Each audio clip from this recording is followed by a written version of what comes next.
Good morning. Good morning, everyone. Hi.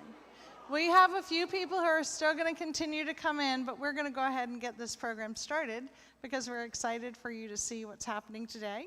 I'd like to welcome you to our college update and our Alumni Achievement Award and our class giving program.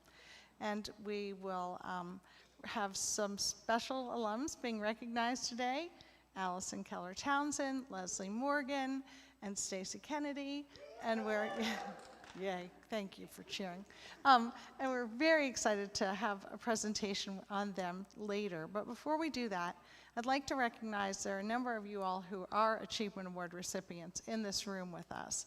So if you are here and you are an Achievement Award recipient, will you please stand up?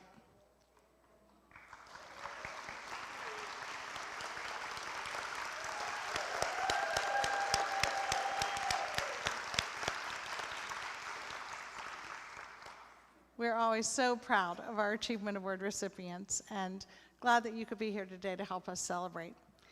Let's see, I think I've talked all the things I'm supposed to talk about, so Sue, kind of come up now.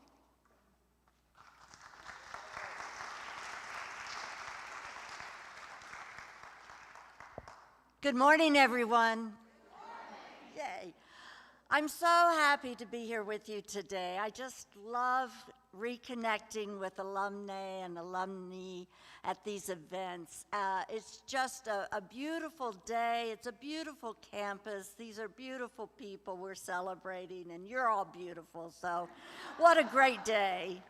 Now, if you've been on campus recently, and obviously you have because you're here, you know that our community is filled with talented, energetic, and vibrant students, faculty, and staff who make all of the work we do together worthwhile. This year has been another exciting year. We welcomed a record-setting incoming class. We're in our fourth year of Take Two, our innovative curriculum model, and we're launching many, many new programs. We're growing. We are in a strategic growth phase right now, and we're doing everything that we can to position Randolph to thrive in the future. That strategic growth is a key component of our success plan.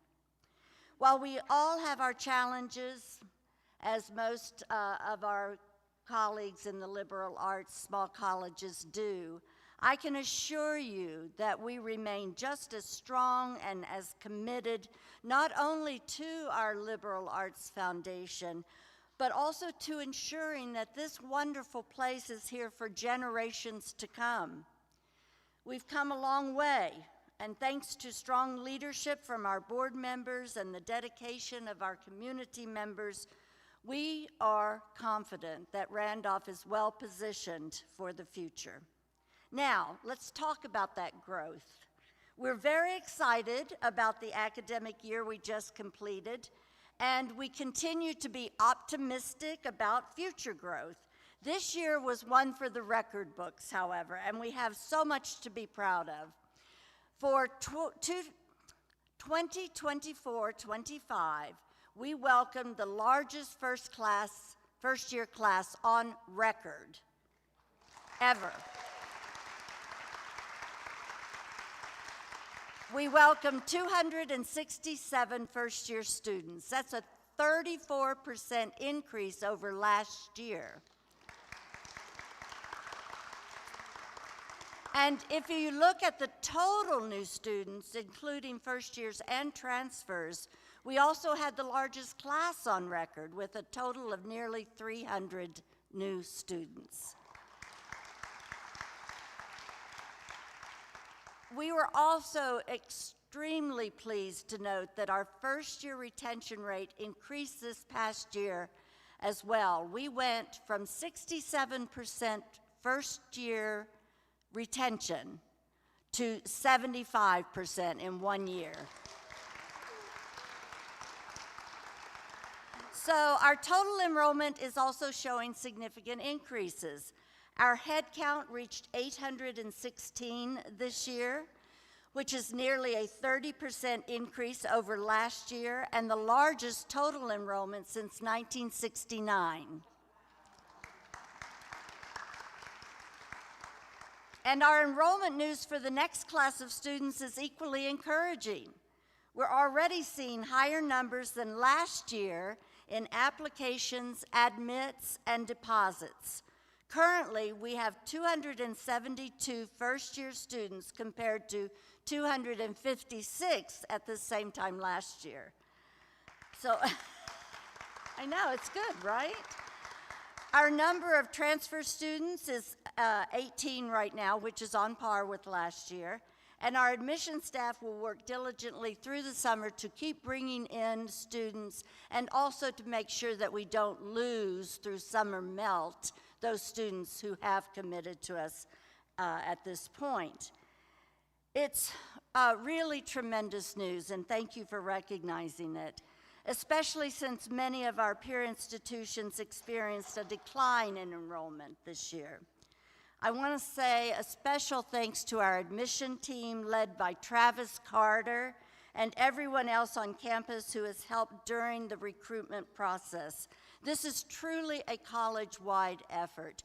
Coaches, faculty, staff, the admission group, advancement, alumni, we still have work to do, but we anticipate continuing our growth in the coming years. Indeed, our goal is to be at 1,200 students in the next 2 to 3 years.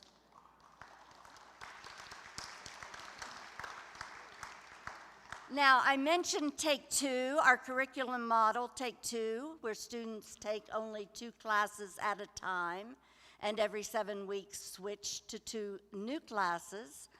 No classes on Wednesdays.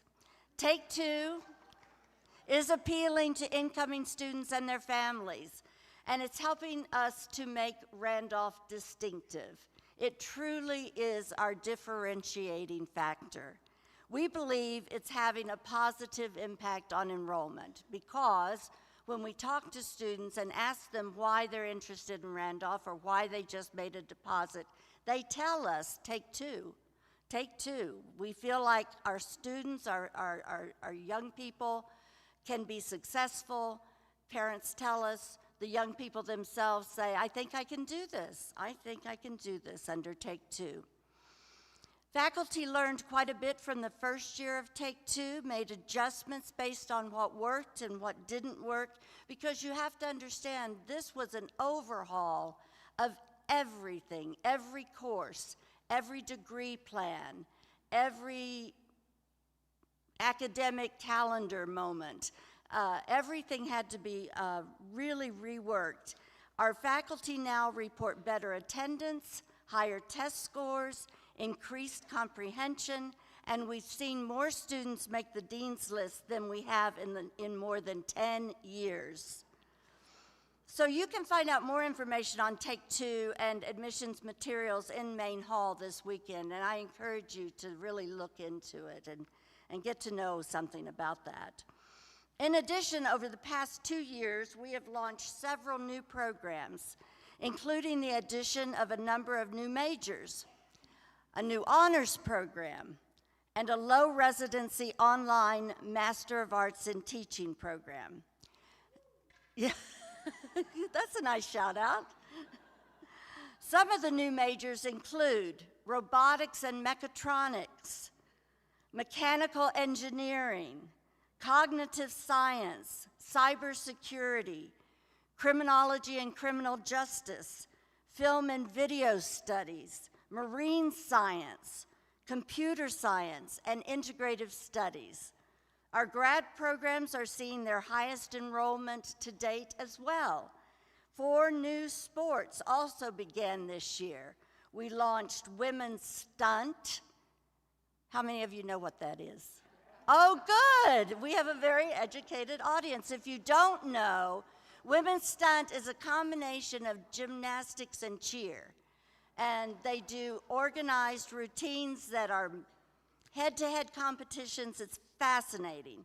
And we saw our first win in stunt this spring. So We also launched men's volleyball, and we beat that college across town twice. And we also launched women's and men's wrestling. Indeed. And I tell you, those women wrestlers are fierce. They are something to watch. We believe all of these new programs, both athletic and academic, are adding to our efforts to attract and retain students to Randolph. Now, last spring, we finalized our new strategic plan, which will guide us in this strategic growth initiative and all of the decisions we make in the coming years. The plan is titled The Liberal Arts at Work, Ensuring Student Success on Both Sides of the Red Brick Wall. It's available on our website, and it's the result of many months of work and dialogue throughout our community, so I encourage you to take a look at it. In addition, we focused our attention this year on two pressing topics. The first was our college reaction and interaction with generative AI, with two overall objectives. First, to formulate guidelines for responsible use of generative AI, and second, to develop a sense of how students, faculty, and staff might use it most effectively. We had two task forces, one for the sort of staff administrative side and one on the academic side. And those two groups put together guidelines that are very effective, I think, in providing us with a new policy about how AI will work on this campus. The second focus this year has been on improving mental health, both for students and for our faculty and staff. Thanks to a grant from the Endeavor Foundation, we've been able to provide our students, for example, with free access to Timely Care, which is an online service that provides 24/7 mental health care. I do want to also note that many initiatives came out of the Endeavor Foundation funding around mental health, including a reinvigoration of the chapel on campus and a reinvigoration of spiritual life on campus. Not religious life, but spiritual life. And we have had town halls on belief and meaningful life and meaningful work and meaningful existence. And so I think all of these things we will continue to work on and will improve mental health for both students, faculty, and staff. In terms of facilities, we continue to make a number of improvements on campus, including our athletic center, our new mechatronics and robotics lab, partially funded by a Go Virginia state grant of $340,000, and now, as you may know, Martin Science. Martin Science will reopen this fall with a stunning renovation, and that old building is now full of light and life, and it is just wonderful.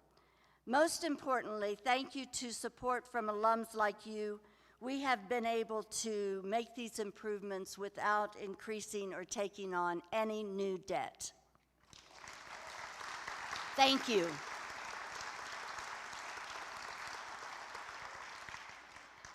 So, in terms of Martin Science, as I said, it will open this fall. We actually broke ground on it in January of 2024, so it's been a very accelerated process.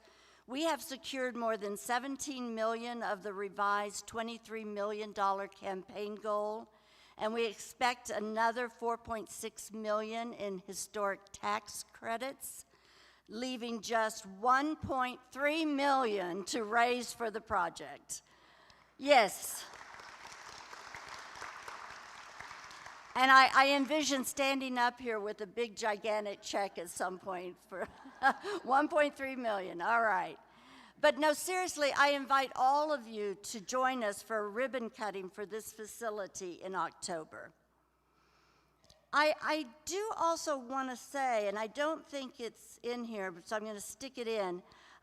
We also renovated a stunning new wrestling facility on Bedford Avenue, just up from the Dahlia, if you remember the Dahlia. And so that's been a very big effort for us as well.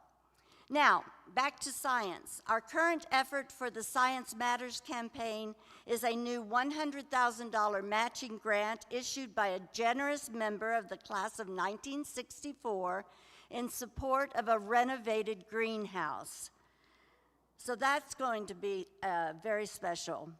Last summer, we worked to update and refresh Cheatham Dining Hall and renovated the new facility, as I mentioned, on Bedford Avenue.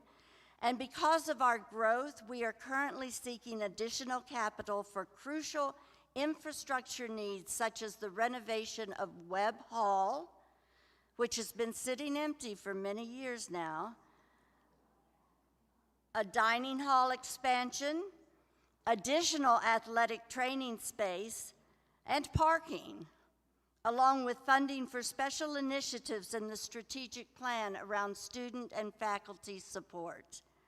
The college is engaged with a fundraising consultant to conduct a review of our advancement operations and a feasibility study to gauge Randolph's preparation for a future campaign.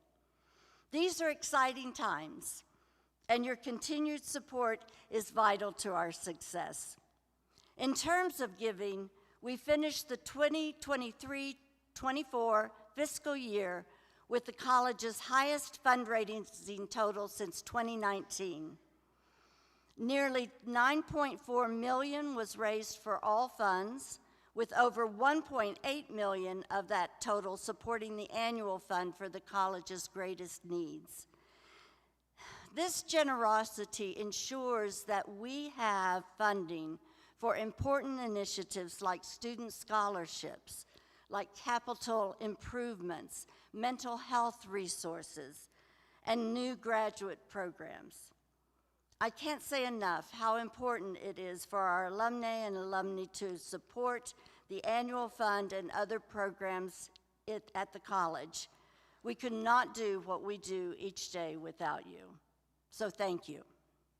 I'd like to take a moment right now to recognize one of our greatest assets in this area of operations, and that is Farrah Marks, our VP for Advancement.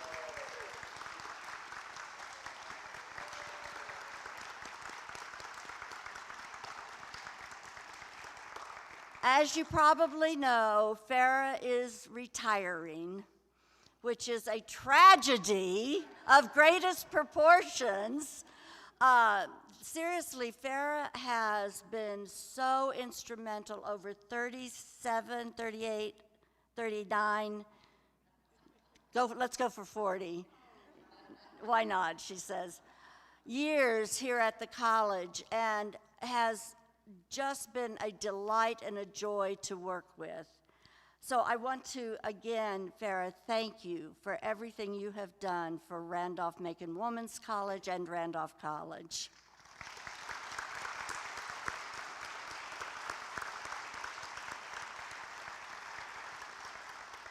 And now I have the pleasure of formally introducing to you Sherry Lambert, class of '94, as our new Vice President for Institutional Advancement and Communications. Sherry, will you stand up?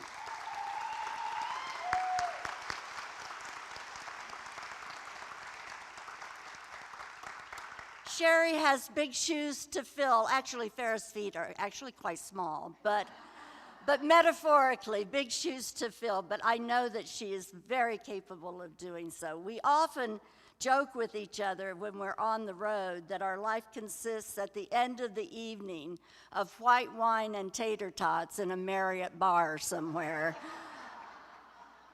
And indeed, that was one of the questions, qualifying questions for someone coming into this new position is, can you do that with me? Now, I'm looking forward to working with Sherry very, very much. We had several very interesting events and speakers scheduled for the spring semester, I'll tell you about. In February, our Quillian visiting international scholar, Dr. Sudesh Mantilaka, led the Quillian International Symposium on Sri Lanka called Movement Rhizome. This symposium included a special Sri Lankan dance performance, and we welcomed the Sri Lankan ambassador to campus for the event. In fact, I just returned on Wednesday night from a study tour of Sri Lanka with Professor Mantilaki and a group of our students and faculty, and it was a marvelous experience. Our MLK speaker this year was actress and activist Erica Alexander, who spoke in January on Martin Luther King Jr.'s legacy and her own activist work. Erica was the attorney Maxine Shaw on the popular 1990s series Living Single. And boy, did she draw a crowd. This place was packed. It was wonderful. And we're also extremely excited to announce that we will be presenting the Pearl S. Buck Award to Kim Phuc in September. At 9 years old, Kim was severely burned by a South Vietnamese napalm attack on her village. And you may remember the very important prize-winning photo of her running naked down the road after that napalm attack. AP photographer Nick Oot, credited with taking that photo, will be here as well. He won the Pulitzer for that photo, and he played that photo, as you know, played a significant role in changing public opinion about the Vietnamese War. And Nick will accompany Kim to Randolph for the award, and we'll be working, the two of them, with our students as well. We have other amazing speakers scheduled for next year, and I just encourage everyone to join us anytime you have an opportunity here on campus. To foster student success, I believe each of us within the Randolph community must embrace what we call the culture of yes. And this has been a through line for several years now since I arrived. What does a culture of yes mean? It means that we approach whatever we do with positivity, optimism, and an open mind. It means seeing possibilities where others might see obstacles. It means being open to new ideas, to collaboration, to innovation. Like, for example, taking extra time to figure out how to solve something that may at first glance appear unsolvable, or considering a new idea or proposal that may at first seem to be coming out of left field. We do not tolerate, we've never done that before. I don't think we can do it. We just don't do that here. A culture of yes is about creating an environment where students, faculty, and staff feel encouraged to take risks, to explore new paths, and to learn from failures. It's about fostering resilience and perseverance.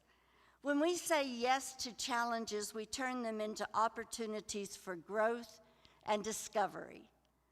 The power of education, the importance of student success, and the value of a culture of yes are all interconnected in my mind.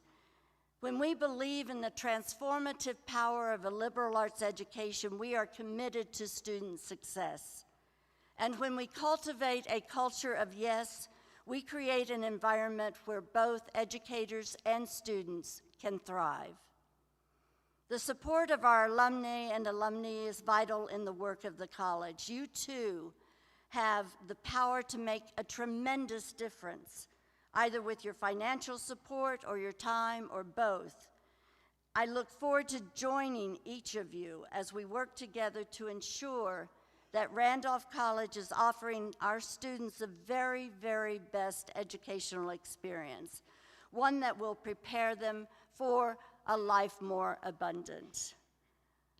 Now, before we proceed with the Alumni Achievement Awards portion of this program, I'd like to take a moment to express our deep appreciation for the generous support Reunion alumni have provided this year to the college.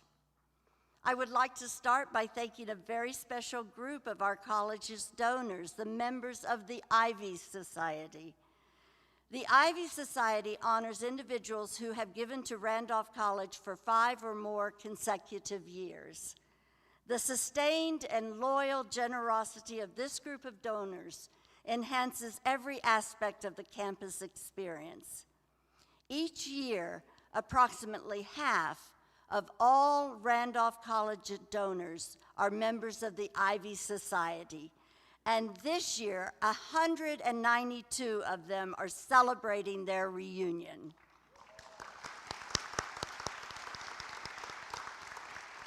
Thank you so much for your steadfast support.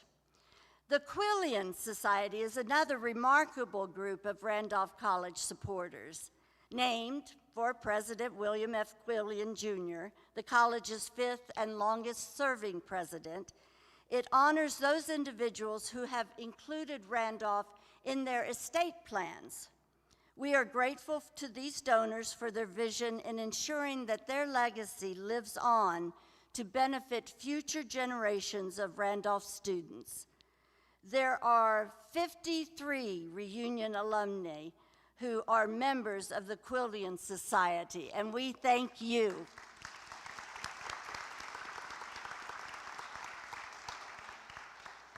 I would now like to recognize the class with the highest reunion class gift participation. 70 classmates from the class of 1965 have given to the annual fund in honor of their 60th reunion. Collectively, they have contributed the largest reunion class gift totaling $131,644.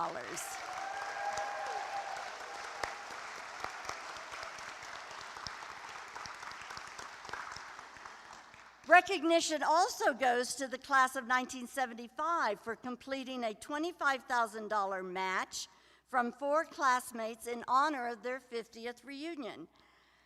And yes, and a special thank you to the anonymous alum who generously matched that $25,000, 1-to-1, doubling the impact.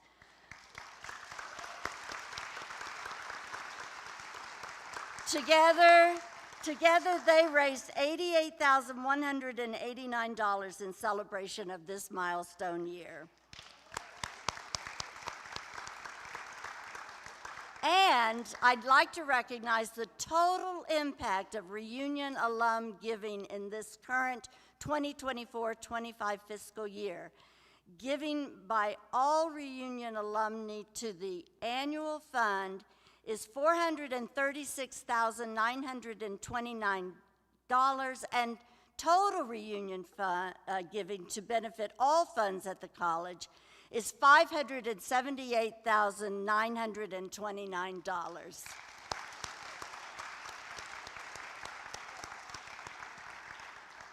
A very special thank you to all of the class reunion committee members who dedicated their time and talent to encourage classmates to attend reunion and support their class gift. We'd also like to thank the reunion committee volunteers and alumni volunteers who are working this weekend to make this a wonderful reunion celebration for everyone. Let's give them all a round of applause.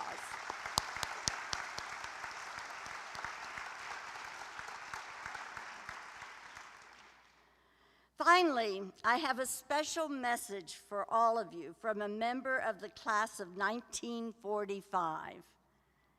It comes from our oldest living alumna in a reunion class who has made a class gift nearly every year for as far back as we have records. She is Elizabeth Betts Barrett Gleason.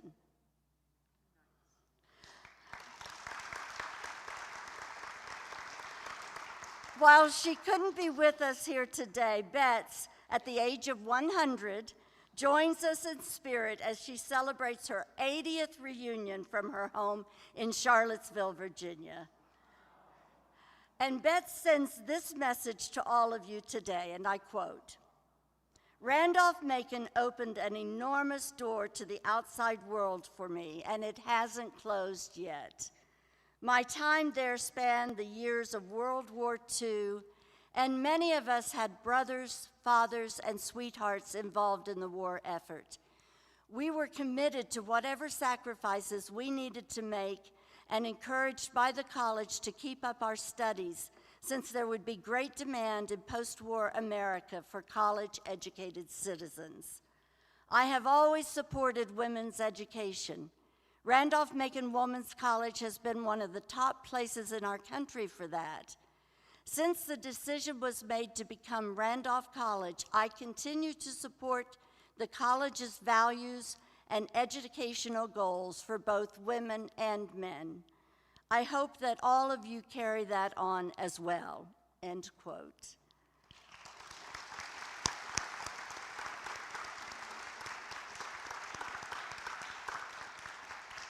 We appreciate Bet's inspiration as we reflect on what the college has meant to us over the years and what a privilege it is to give back to future generations.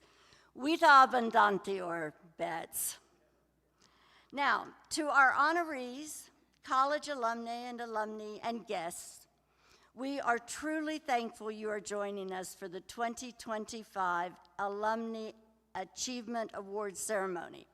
Thank you for helping us to celebrate the accomplishments of these three magnificent alumni. The Alumni Achievement Award is the highest award our alumni can receive from the college. Since 1981, the college has presented this award to select graduates who personify the value of a liberal arts education and have brought distinction to themselves and to the college. Nominations for the awards come from alumni and alumni, and the recipients are selected by an awards committee composed of faculty, staff, and alumni. Today's Alumni Achievement Award recipients join an impressive group of graduates, including judges, senators, pilots, medical professionals, educators, ministers, TV journalists, environmentalists, community volunteers, and civil and human rights advocates.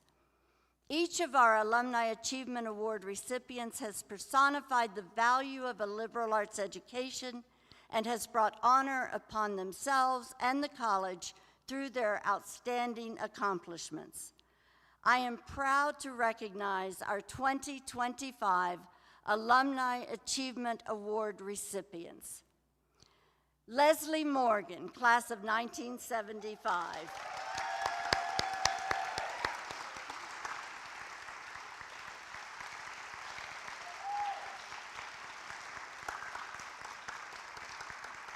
Alison Keller Townsend, class of 1975.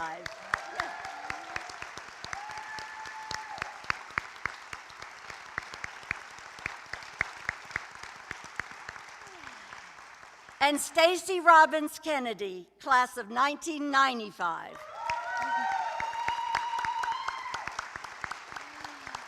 No, join me now as we take a look at the amazing life journeys of these exceptional women. Their fulfilling lives beyond the red brick wall include family, education, career, and community service. Our recipients today exemplify the true power of a liberal arts education.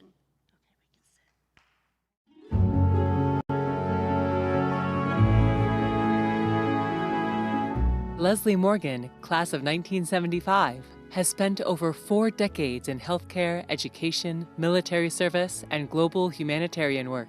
Her journey of service and leadership began at Randolph-Macon Women's College. Well, from the time I was a very small child, I rode horses. And someone I grew up with went to Randolph-Macon. I never looked at another school because it had the riding program, and it was in Virginia, which is where all the fox hunting was done. She came for the horses, but found a calling that would carry her through a lifetime of meaningful work. I started out as a political science major and loved Dr. Ernest Duff. But my major was biology, and so I would have to say the chair, Dr. Franklin Flint, was very instrumental. In 1975, Lesley graduated with a degree in biology.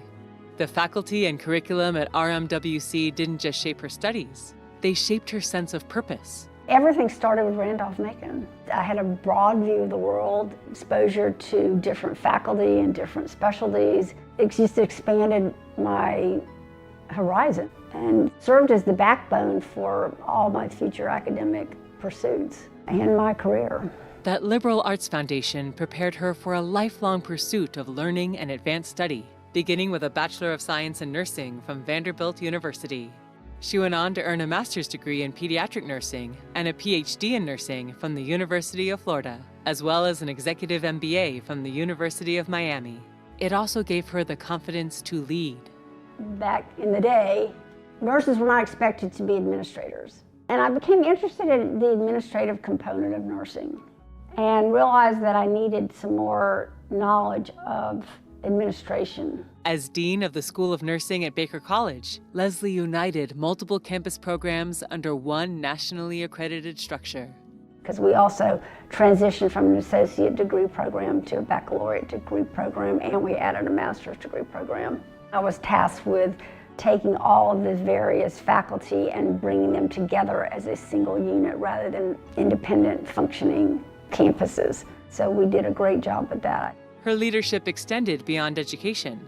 I absolutely loved my Navy career. It was one of the best things that I ever did. In the Navy, I achieved the rank of captain, which I'm very proud of, and I was the chief nurse of a reserve hospital unit that was ready for deployment. We were never deployed, but we were always ready. In addition to shaping future nurses, she brought critical care to communities in need through Operation Smile and other global medical missions. There's nothing like taking a child that's had a cleft lip and taking that child out to their mother and just having them collapse in tears because they're not going to be ostracized by other children. And it's a tremendously rewarding experience. Through it all, Lesley never lost sight of where her journey began. The lifelong friends. We still are in communication to this day. We still get together. That has been probably the greatest gift from my time at Randolph-Macon. Today, Lesley continues to give back to the college that gave her so much as a proud and active member of the Board of Trustees. My love of the college continues, and I've been very fortunate to be selected and continue to serve the Board of Trustees. As the recipient of the Alumni Achievement Award, Lesley reflects on those who helped guide her path. It certainly starts with my parents. Education was everything. I often laugh. I didn't understand that you didn't have to go to college. I just thought that college followed 12th grade. It was just impressed upon us how important education was. And not only in academics, but in travel. It's just the love of learning. A nurse, a teacher, a leader, a lifelong learner, Lesley Morgan's legacy is built on compassion, service, and the enduring power of a liberal arts education.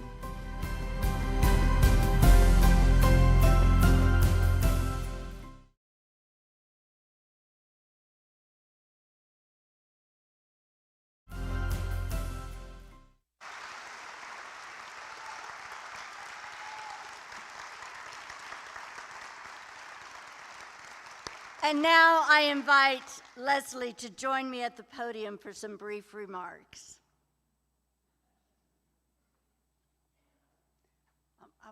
I want to thank everyone for this honor. It truly is an honor. As all of you, I love Randolph-Macon Women's College and Randolph College, and I'm glad that I can represent the college and our mission well, and I'm very proud to have done so. Thank you.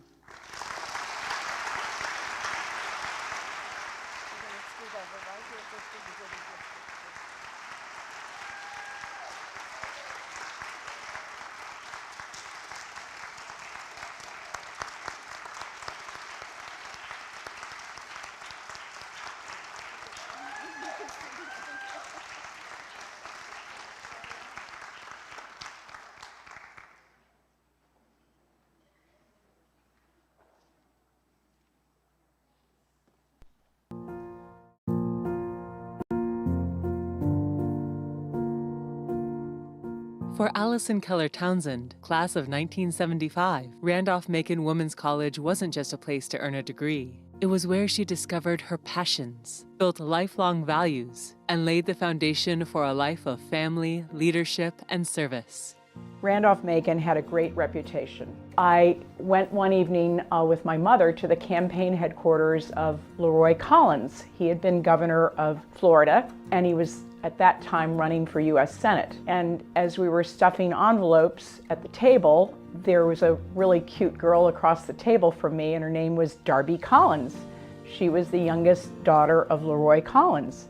And she told me all about the college and said I should take a look at it. That summer, I went to Lynchburg. I thought the campus was great. I loved the old red brick buildings. The wisteria on the front porch was great. It wasn't too big. I was looking for a small college. It just seemed like a very welcoming place. Once enrolled, Alison found herself captivated by the humanities, and especially the arts. What was wonderful about Randolph is the freedom to take so many different classes, but art history was my true love. Freshman year with Mary Frances Williams was the best thing that I could have ever done. Sitting in that darkened room in Martin Science Building, listening to Mary Frances Williams talk about art and showing the wonderful slides brought art and history together for me in a most wonderful, amazing way. And I'm always grateful to Mary Frances Williams, Elliott Tweary, Robert Fuller, and Kent Ahrens, who were my professors at Randolph-Macon. Her liberal arts education gave her more than just knowledge. It gave her the confidence to explore a wide range of paths. It broadened my knowledge of the world. I was able to have a lot of different jobs and life experiences. My first job out of college was on an archaeological survey outside of Tallahassee, Florida. And in January of 1976, I went up to New York City and I got a job in advertising. And then eventually I went on to work for the New York City corporate division of Chemical Bank. I just got a wonderful, varied education at the college that allowed me to explore a lot of different things in my life. While her career path was diverse, her focus was always clear: family first and giving back to the communities around her. I really believe that my greatest life accomplishment has been having my 3 children and being able to see them as they have grown into wonderful, hardworking, mature adults. Her commitment to education and equity has led to deep involvement with a number of nonprofit organizations. One of the organizations that I'm involved with is AMI Kids, based in Tampa, Florida. My father was one of the founding people in 1970, and my father and a judge and a senator said we have to find an alternative to sending kids to prison. So what AMI does is give these children, these young people, support, education, giving them life skills, job training, and getting them back on track. I've also had the wonderful opportunity of serving on the board of School One in Providence. It's a small private school that provides this supportive environment for kids who have maybe struggled in a traditional classroom setting and promotes the strengths and interests of these kids. Something that both my husband and I are really passionate about is Amos House in Providence. Amos House started as a food kitchen. They help a lot of people get their lives back on track. Alison also served nearly a decade on the Randolph College Board of Trustees, helping guide the college through a period of major transition. I think serving on the Board of Trustees of Randolph College, starting in 2008, was really a big accomplishment of my life. The college was going through a challenging time of transition, having gone co-ed and changing its name. The board was filled with a lot of smart people, and I found the meetings very educational. Trying to find solutions to some of the issues facing the college was hard, but we did our best, and we had to make a lot of tough decisions. We also saw many improvements during the time that I was on the board. My favorite committee was Buildings and Grounds. I served as co-chair of that committee, and we made a lot of infrastructure improvements at that time. We improved bathrooms, internet upgrades. Wright Hall was completely renovated, and Michael's Plaza was built. Now, as she receives the Alumni Achievement Award, Alison reflects on the values that shaped her life and the people who made it all possible.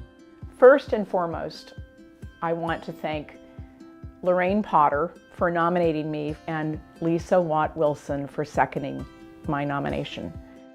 When I mentioned this to my husband, he stopped me and he said, "Alison, you have a lot to be proud of."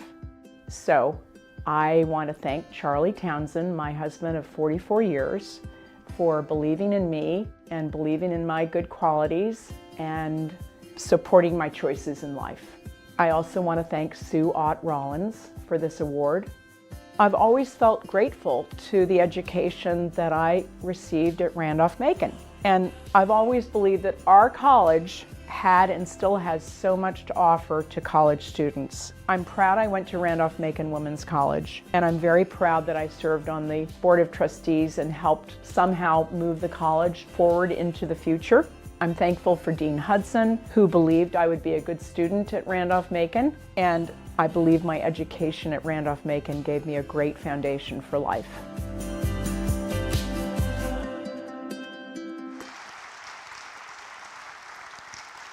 Alison, will you please join me at the podium? Thank you for letting me get this award. It's really an honor, and I've loved this weekend. I've loved seeing all of you again, many of whom I haven't seen in 50 years. So it's been a real treat. And again, thank you for this honor.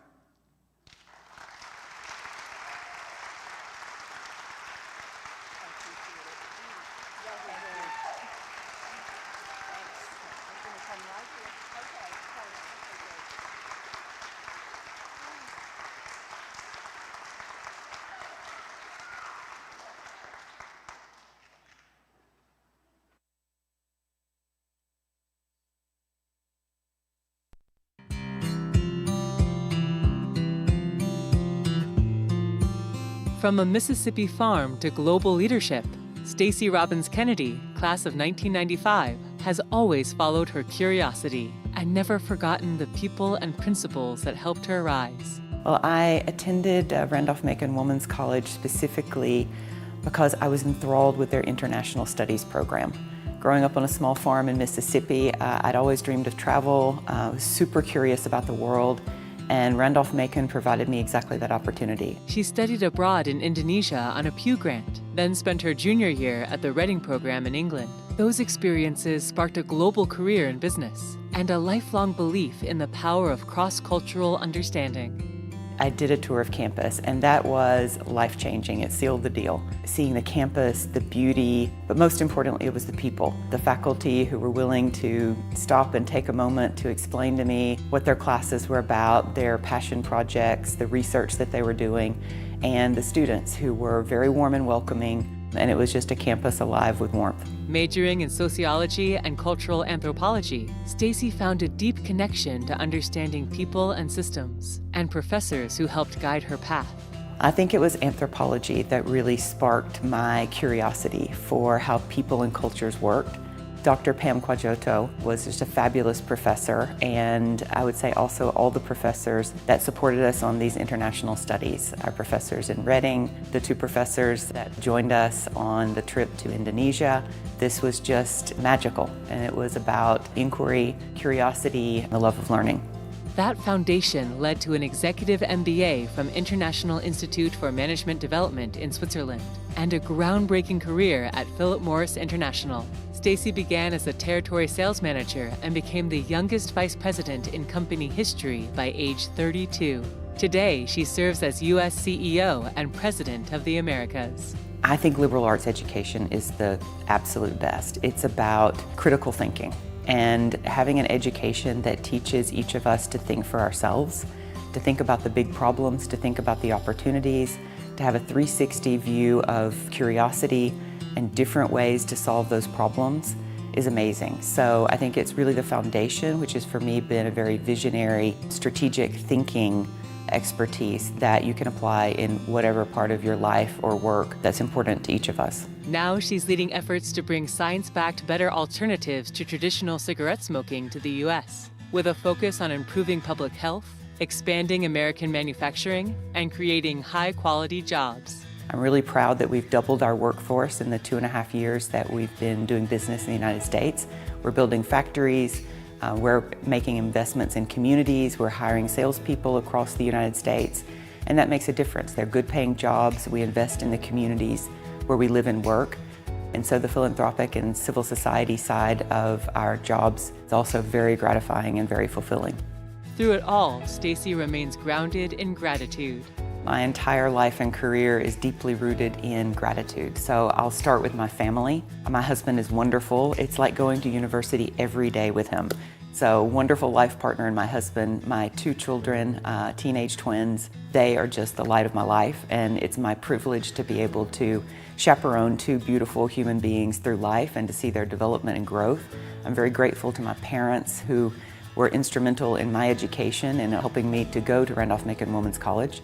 I'm grateful for the scholarships and the financial aid that I received, which helped me to go there. And I'm grateful to friends and advisors. I have a wonderful set of friends from all over the world, and they advise me. Sometimes that's lifting me up, sometimes that's holding a mirror up, because we all need sometimes to take a good hard look as we face forks in life roads and need to make decisions, and so I'm very grateful for them. And of course, I'm very grateful for all my colleagues at PMI. I work in an amazing community of people, and I'm so grateful for their caringness and the fact that we are living our DNA every day as we are better together. A visionary leader, a champion of innovation, a global citizen rooted in community. Stacey Robbins Kennedy, class of '95, continues to redefine what's possible with purpose and with passion, embodying the life more abundant.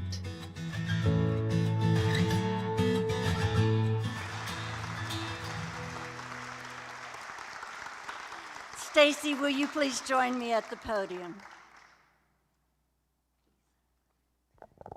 Thank you, Sue. Thank you, Heather. And I am both incredibly humbled and incredibly honored to be along with Lesley and with Alison, who've had just an amazing journey. And it all does date back to this very place. The friends and the cohorts that we've experienced, the wonderful times at Reading. And Sue, while we didn't use those words, I don't think at the time, I can absolutely say that yes, culture was very much a part of this place back in the days. It was about inquiry, about intellectual curiosity, and about exploring the world. So my world was also opened, like yours, Lesley, like yours, Alison, and so many others. So thank you very much for this award, and thank you for providing this wonderful opportunity to come together this weekend.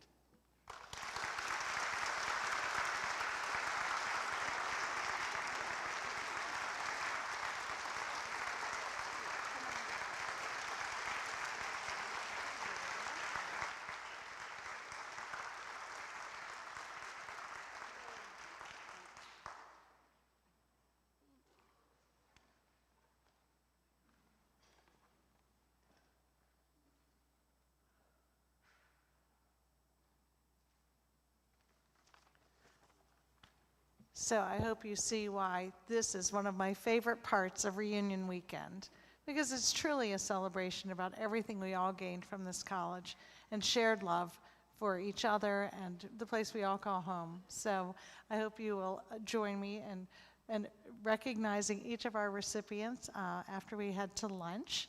And now I'm going to invite Songshine, special treat. We've got some alums who are here with us, and Amy Dellery, class of '75, has helped put them, should I say up to this? But they are all going to come up here and sing our college song. Please join in.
That concludes our program, and we will see you at lunch at 12 o'clock.